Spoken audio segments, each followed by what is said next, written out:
아니, 20억 이상의 자산을 가지고 있으면 주식 안 해도 충분히 먹고 살 텐데 도대체 어디서부터 잘못된 것일까요?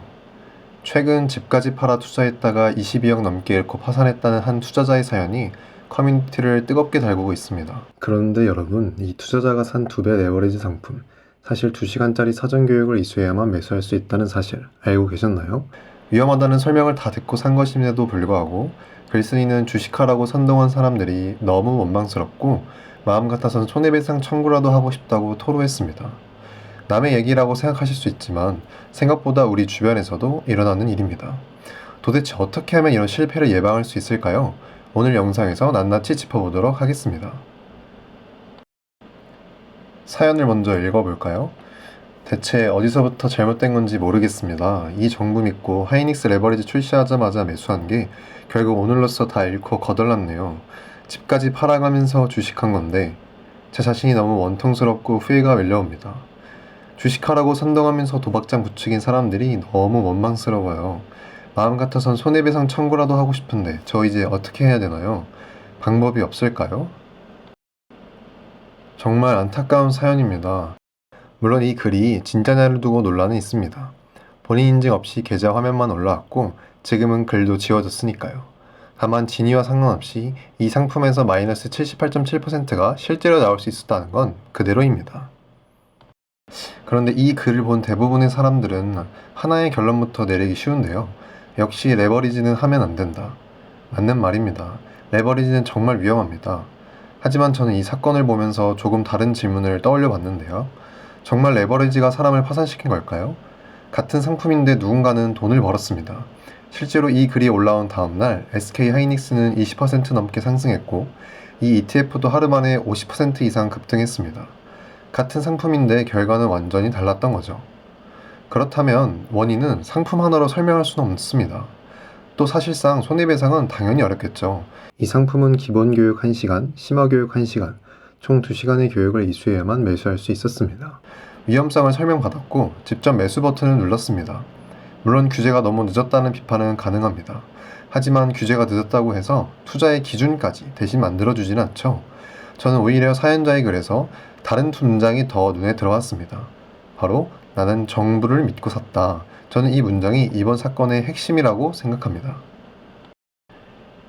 많은 사람이 이 문장을 그냥 한탄이라고 지나치기 마련인데요. 하지만 투자에서 누군가를 믿고 샀다는 말은 내 기준으로 산 것이 아니라는 뜻일 수 있습니다.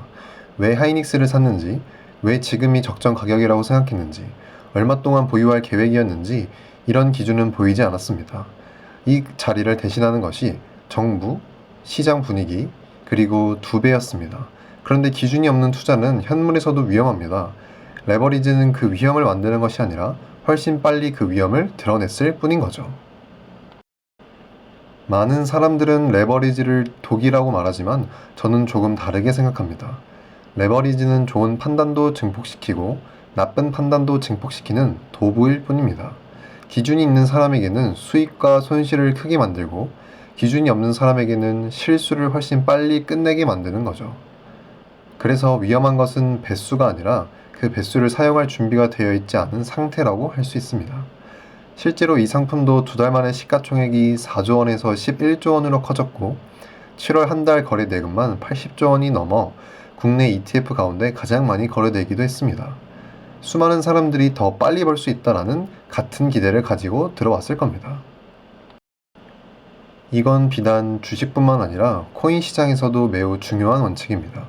국내에서는 2배 레버리지 ETF를 사는데도 2시간짜리 교육을 받아야 합니다. 하지만 해외 거래소에서는 20배, 50배, 심지어 그 이상의 레버리지도 몇 분이면 거래할 수 있습니다. 24시간 시장이 열려있고 청산은 기다려주지 않죠. 결국 주식과 코인의 차이는 원리가 아닙니다.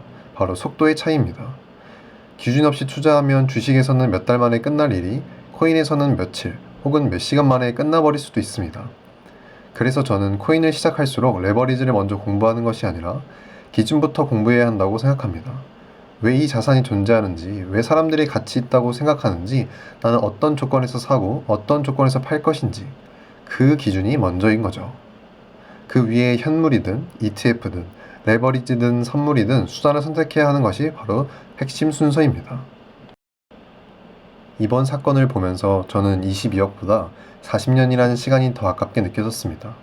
40년 동안 자산을 모을 수 있었던 사람이라면 원래는 시간을 자기 편으로 쓰던 사람이었을 확률이 매우 높습니다. 그런데 마지막에 잘못된 투자 선택으로 40년 동안 쌓아올린 공든탑을 무너뜨리게 되었습니다. 여기서 중요한 것은 레버리지가 무조건 나쁘다는 것이 아닙니다.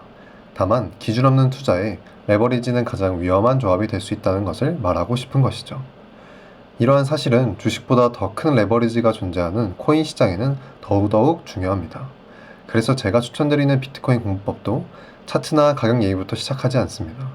비트코인이 왜 만들어졌고 왜 가치가 있다고 생각하는지, 그런 사람들이 왜 존재하는지 그 기준부터 이해해야 한다고 말씀드리죠. 그 과정을 처음부터 정리한 영상을 고정 댓글에 남겨두었습니다. 혹시 비트코인을 어디서부터 공부해야 할지 막막하셨던 분들이라면 아마 이 영상의 다음 단계가 되어줄 겁니다. 오늘 영상 시청해주셔서 정말 감사합니다.